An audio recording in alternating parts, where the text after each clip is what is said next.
What's up, guys? Welcome to day 3 of the Limitless Trading Bootcamp. Hopefully you guys have tuned in to the first 2 episodes and are keeping pace with day 3.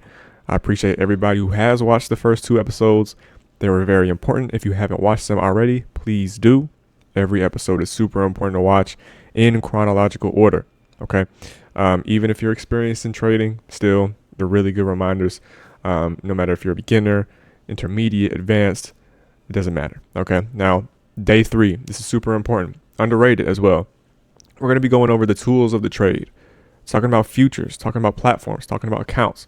And that's a little vague, right? But you're going to see exactly what we're going to talk about. The goal is to understand the building blocks fully, okay? The reasoning to why we trade what we trade, use the platforms that we use, and trade on the accounts that we trade on, and what really fits you, what makes sense for you, okay? Because once again, not everybody is the same. It's not one size fits all. Okay. And there's different ways of trading that actually caters to your comfortability level and just overall how you want to trade and really what just fits you. Okay. So with that being said, what are we going to go over? Well, we're going to cover why futures. Why do we trade futures? What's the reasoning behind that?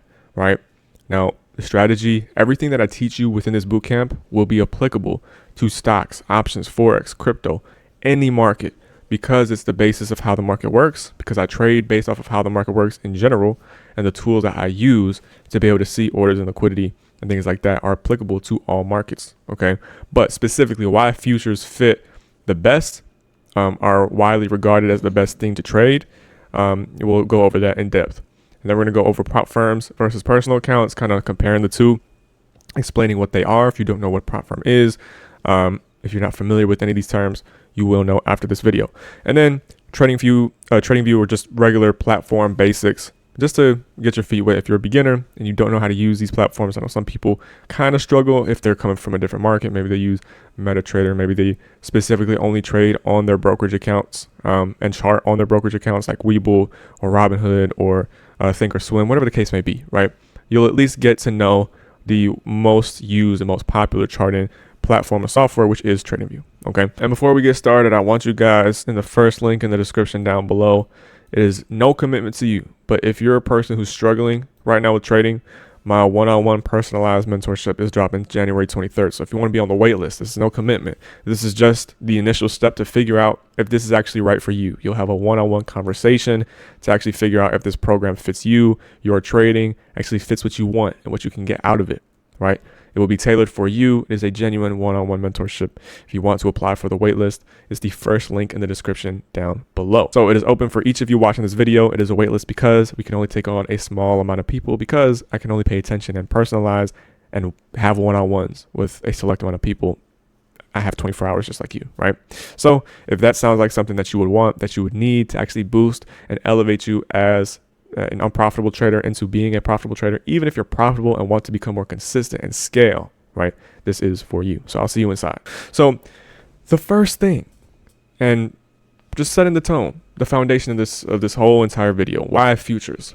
Now, if you're coming from a different market and you're watching this, or you already trade futures, whatever the case may be, futures, obviously this is all based off of what you personally want to trade. If you personally love trading stocks or options or Forex or crypto, or whatever the case may be, and that's your personal favorite, and that's what works for you, like I said, you're still sitting happy, right? But watching this bootcamp, you can still continually watch this bootcamp because, like I said, every concept, every part of my approach will be applicable to these markets. But futures specifically are simple. It's straightforward. They're not as complex to understand, right, as other markets. And the reason being is because when you're trading specifically stocks, right, whether you're buying shares or you're short selling, whatever the case may be, or you're trading options, buying calls, buying puts, or Forex, right, or crypto, whatever market you like, there's a lot of different nuances within each of those markets that you do have to keep in mind, right? With futures, generally, it's the most simple, and I don't like to use the word easiest, but I say it's the most simple to understand, right? Let's compare it to the others, right? Now, of these 4 options, these other 4 major markets, right, generally, options is pretty popular, but I would say there's a lot of nuances and things that you have to keep in mind and account for with options. Now, ironically, I became profitable trading options.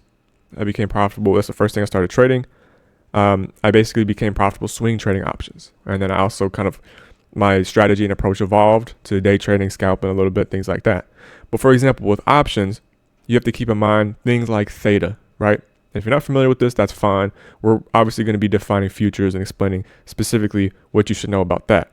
But with options, there's something called theta, right? It essentially means time decay. The longer you hold on to a position, it could be moving around, right? The same as your entry, right? You could be break even, but as time goes on, theta will then diminish the value of your contracts, right? And so the value of your contracts will go down and you're now in the red just because of time decay, right?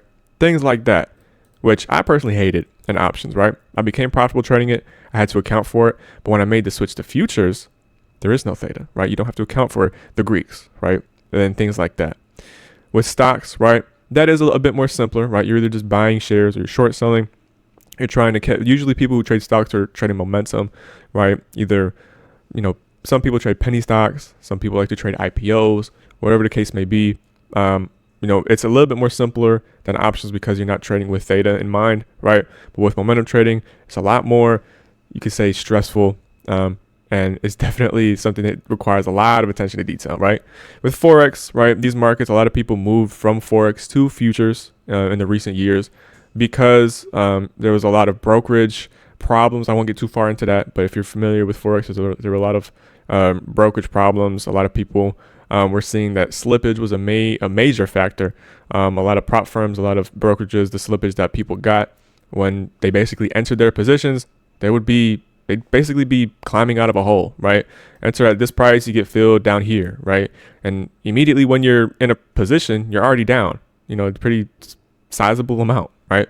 Which isn't ideal when you're trying to, make a profit on something and you're entering at a specific point in the market. And with crypto, right? The crypto market is also not as complex, right? Some people choose to trade meme coins, things like that.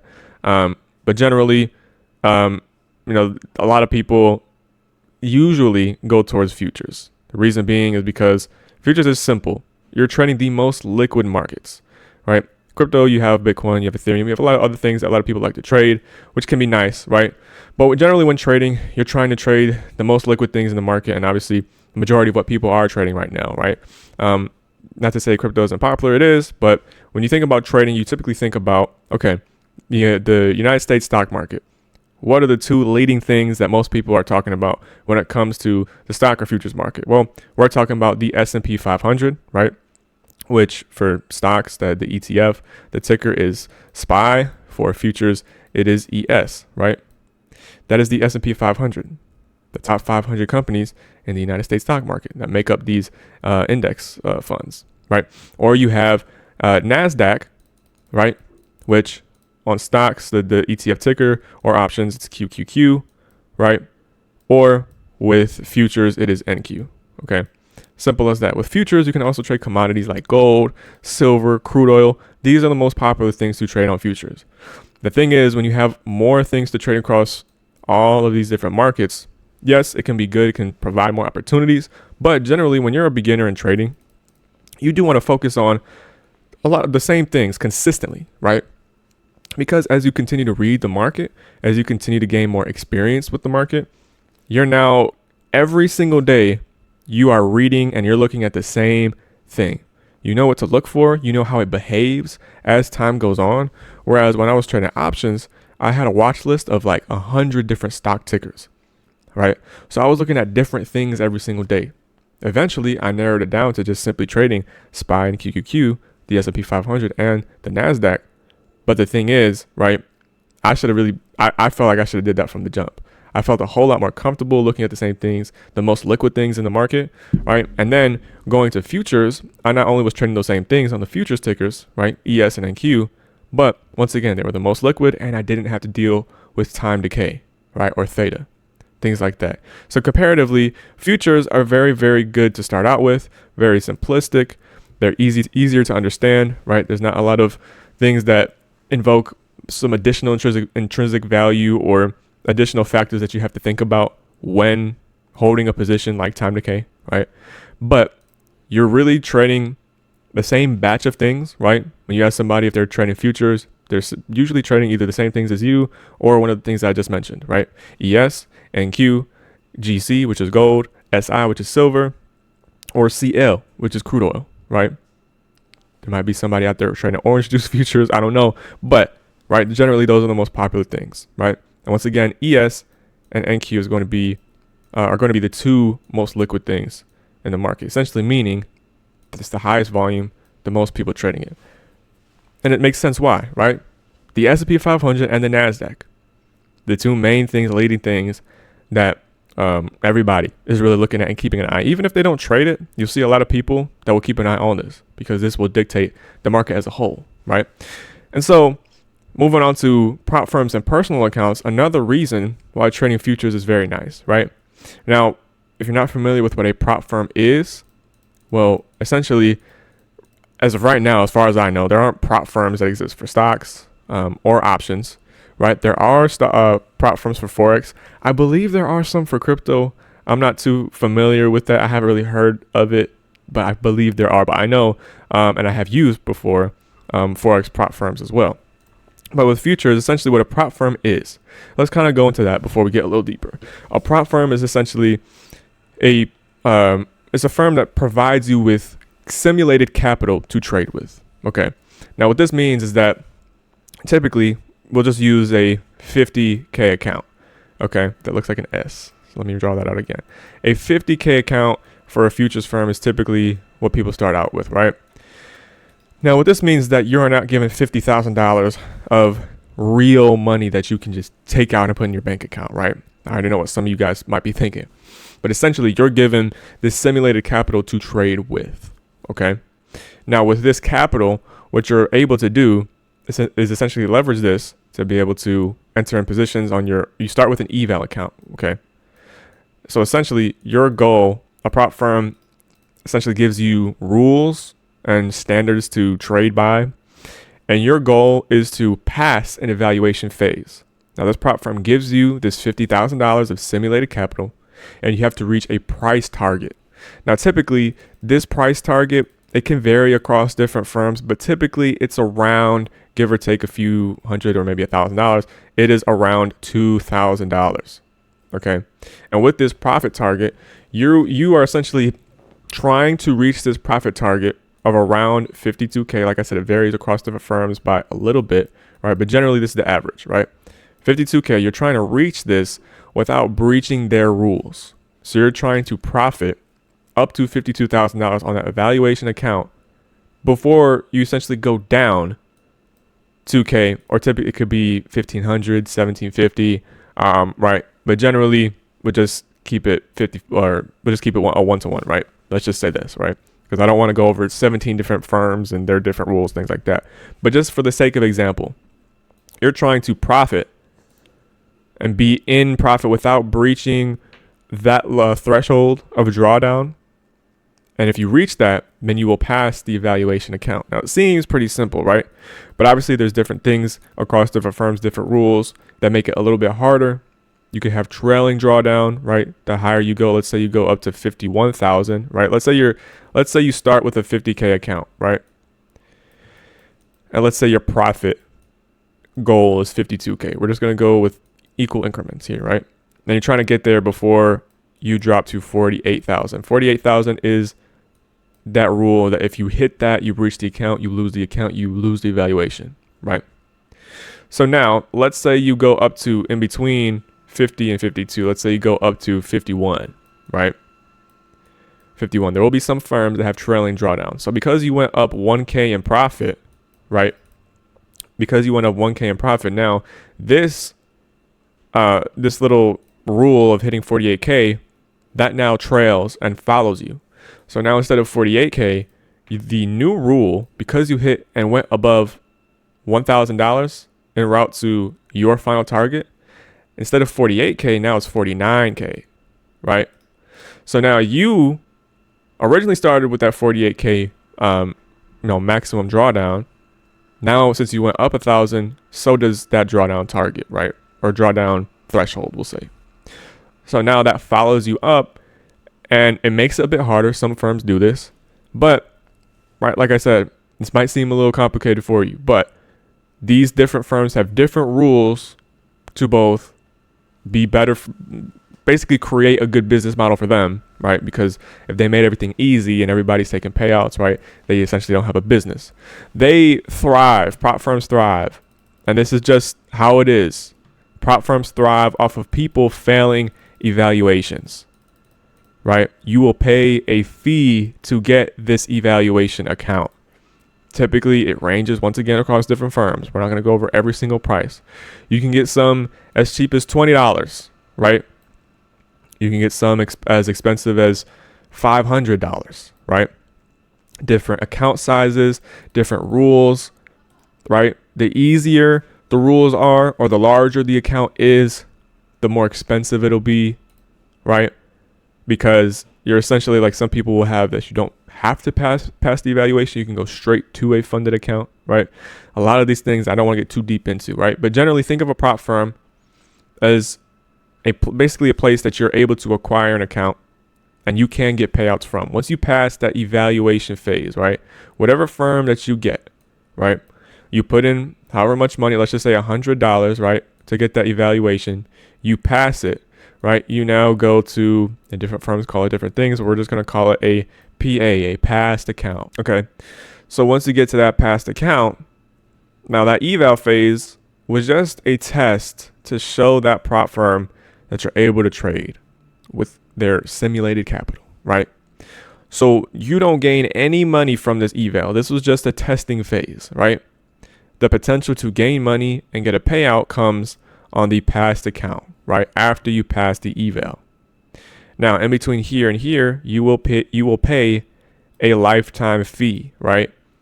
That could range anywhere from $75 to $200. It varies across different firms once again, but you will pay that lifetime fee to acquire and gain access to this passed account, right? And essentially, what you'll have to do is do exactly what you did on the eval, but once again on the passed account. If you're able to do that without breaching the rules and you hit the minimum payout target while also following the rest of the rules that the prop firm gives you and invokes on you, whether it may be a minimum amount of trading days, whatever the case may be. As long as you follow all their rules and you're able to repeat that process without breaching any rules, then you will be eligible for a payout. Okay? If you're able to reach this goal without breaching any of their rules, you can request a payout. Now, payouts can be approved or denied. Typically, they will be denied if you did not follow their rules. If you over leveraged, if you didn't hit the minimum amount of trading days, there's a multitude of things that could be the case, right? But if you follow their rules, you request a payout, you should have nothing to worry about, and you will get that payout. Now, this process seems simple. You might be thinking, wow, I'm going to be rich in 3 weeks. That is not the case. Okay.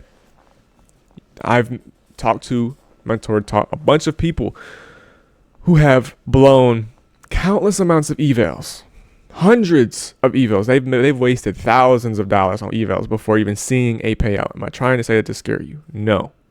What I'm saying is prop firms provide a whole lot of potential reward with a more minimized risk, you could say, in comparison to a personal account, right?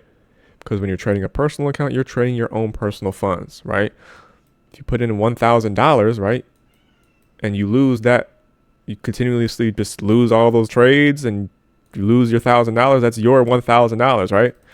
Whereas, let's say a prop firm account is $100, right? And let's just say you're paying another $100 for the lifetime fee. Let's just say, like I said, just to keep the numbers the same, right?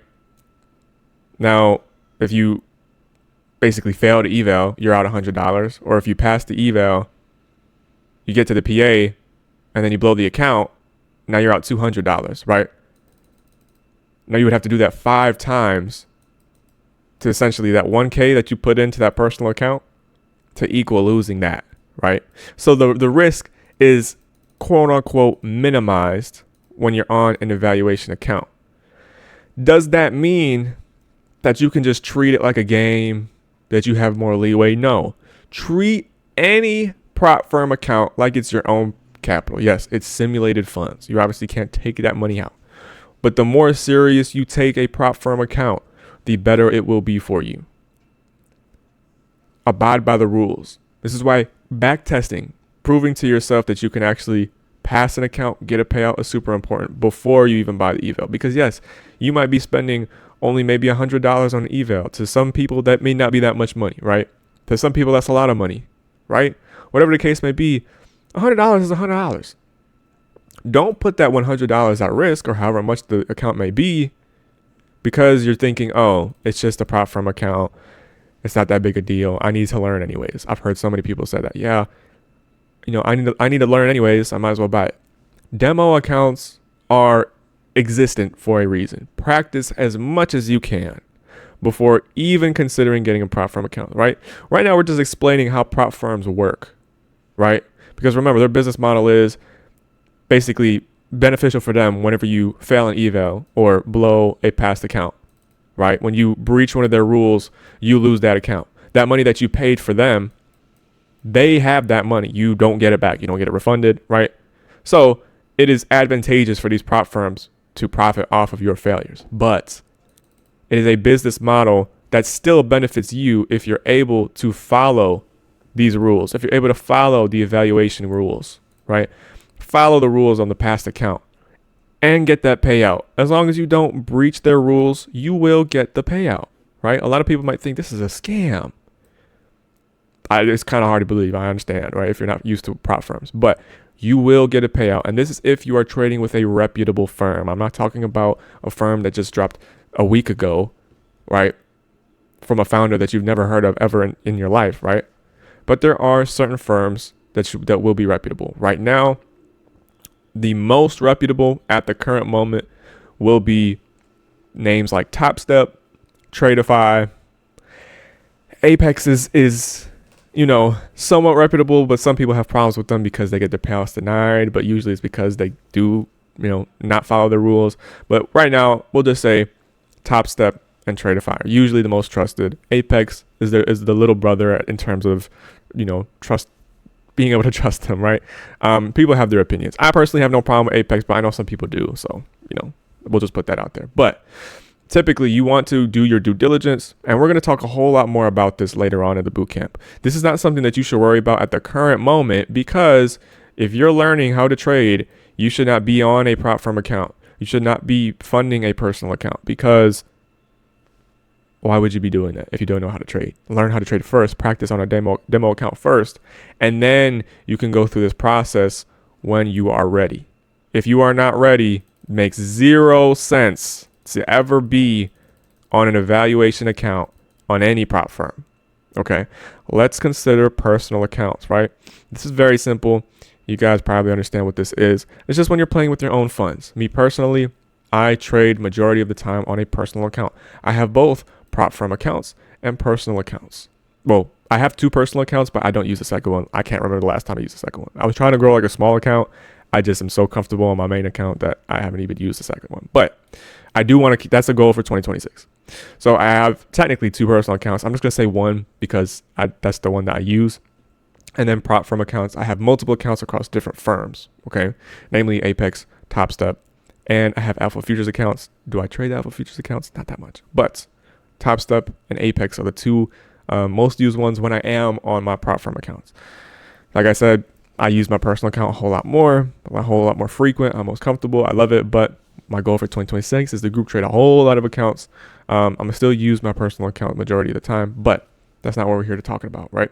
I'm here to just show you that it is possible to maximize, to scale. Should you worry about that right now? No, right? But going over what a personal account is for beginners, once again, prop firms present the best margin for reward in terms of the risk that you're putting in. Because when you're talking about a personal account, you're risking your own funds. Remember, 1K, when you're putting in 1K, or let's just say for the sake of an example, let's say you're putting in 50K, right, of your own personal funds. You're probably looking at this video like, bro, who has 50K to put into a personal account? This is just an example, okay? You put in 50K of your own personal funds and you get a 50K funded account, right? A prop firm account. Remember, this is simulated capital. This is not real. If you were to breach their rules, that $2,000 that you weren't supposed to lose, that you do happen to lose, that is no risk to the prop firm. That's simulated funds, right? That's why it's such a good business model for them, right? But you were to blow an account and breach their rules, you lose the account, you're just losing the, let's just say $100 that you paid to get that account, right? That is what you're losing. Once again, $100 is $100, right? Let's say you put in 50K of your own funds and you go down $2,000, normally what would blow that prop firm funded account, you lose that 2K. That is $2,000 that you lose. You're not losing the $100 that you paid for the funded account. You are losing $2,000 of your own money, right? So that's why generally, or not even generally, just truthfully, personal accounts are riskier because they're your own personal funds, logically, right? Personal accounts shouldn't be introduced until you are completely just rinsing prop firms for payouts consistently for a very long time, right? You're well into profitability. You know what you're doing, right? You're a full-time trader, right? And now you can now use those payouts to now fund a personal account. Okay. So a lot of people get this twisted. They're so excited. They're like, oh, I can't pass a prop firm account. These rules are too hard. Let me put in my personal account. Why would you do that? See, the thing is, what a lot of people don't think about is that if you're able to trade on prop firm rules that make it harder to trade on, yes. But if you're able to trade on prop firm rules consistently and get payouts, your journey on a personal account is going to be that much simpler because now you're trading with no rules, right? But you're beginning to trade on a personal account at the right time. You're not getting ahead of yourself. You're trading at the right time after rinsing prop firm accounts, right? So this is very important to remember. Like I said, we'll go over this a whole lot more in the future as we continue on with this bootcamp. Okay. Now let's go into TradingView basics, right? The platform that I'm on. This is very, very simple to use. It's a simple platform, right? You look at my charts. Typically, when you open up a TradingView account, it'll look just like this, right? You're just gonna have candles, right? You're not adding anything. You're not doing anything else, right? Very simple to use. We won't spend too much time on this. You open up, right? You have the right axis, your price axis. You have your time on the end, on the bottom right here, right? If you're trying to navigate TradingView and you're trying to use it in chart, right? This is how you're going to move around. You're going to click you're going to left click on your mouse and drag and move around, right? Simple as that. To zoom in, you are, holding left clicking on the right axis and moving your mouse up and down if you're trying to zoom, right? If you're trying to zoom this way, right? You're trying to zoom horizontally, right? This is what you would be doing with your mouse, your scroll wheel, whatever it's called, right? And this is how you would do it, right? Very simple, very easy to use. It's a very easy to use platform. If you're trying to trade, you can't see it right now for some reason, but at the top, you can see that there's going to be time frames, right? If you're trying to trade your time frame, right, you can also click on your keyboard, right? 1 for 1 minute, right? Enter. 5 for 5 minute, enter, right? You can see the time frames change. 1H for 1 hour, you can do that. You want to do 1 day, 1D, pause. That is what it would, wait, why is it not showing up? Oh, there it is. You can have that. You have 4 hour, 4H, right? You can do that, or you can go on the top and navigate it by just clicking on the time frame, right? At the top, you'll have different tools like indicators. The left, you have your drawings, right? Since you can't see that for some reason, I'll just pull down my save drawings right here, right? Drawing tools, right? You have your rectangle that you can use. You have your line that you can use, things like that. Your brush, right here, I look to measure the points, right? That's a 2,000 point range right there. Things like that, right? Very, very simple to use. Generally, people would use this. If we were to try to have a TradingView masterclass, we'd be here for hours, right? But generally, this is a very easy platform to use when it comes to trying to trade on it, right? When I'm trading, I am on the 1 minute time frame, right? I use one time frame for my trading. It's very simple, very easy, very straightforward, right? Like I said, there's different nuances for trying to trade. If you're trying to back test, right, you're going to be clicking the replay mode at the top. And then you're going to click select bar at the bottom. And if you're trying to replay something that happened earlier in the day, you will click that and it will allow you to backtest and now replay price action right at the bottom. You'll be able to go candle by candle, or you can go by your speed, click play and allow it to do what it does, right? And allow you to see what will happen when you have indicators attached. It will look like this, right? The indicator that I use that uses simplified order flow. This is what it will look like, right? Whenever you have different indicators, you will have, some people will use like, EMAs, VWAP. I at times use these, right? These are on my chart. You can add different indicators from the top. We won't go through that because that's could take hours, right? But this is generally how you can use TradingView, right? Very simple, very easy, and generally, right, this is not a very hard platform to use, right? And when you're a beginner, it might seem like you're in a spaceship, right? Take it day by day, right? You are allowed to, you can trade on TradingView, right? I personally hate trading on TradingView. I trade on Trade okay? That is essentially a brokerage platform that you can either have a personal account on, or many firms, many prop firms utilize Trade right? And so we'll go over, like I said, we'll go later on, because you should not be worried about taking trades right now. In this bootcamp, the only thing you should be worried about at this stage are the building blocks and learning all the basics, right? Right now, this is what we're covering, the basics. We won't get into the more complicated stuff, the more time-consuming stuff until later on in the bootcamp, because, like I said, you shouldn't be taking trades right now. If you're learning, demo is your best friend. On TradingView, you can demo trade, right? If you want to back test, like we talked about, and then you want to essentially take a trade right here, right? Let's just say you want to, take a short, you sell, right? This is demo, obviously, and then you can see, oh, wow, nice, right? This is telling you what one contract on NQ would look like, right? If you're trying to take a short, and then you say, oh, okay, I'm going to take profit here, right? Blah, blah, blah. That's just for sake of example, right? That's all you would do, right? And track your progress on your demo account.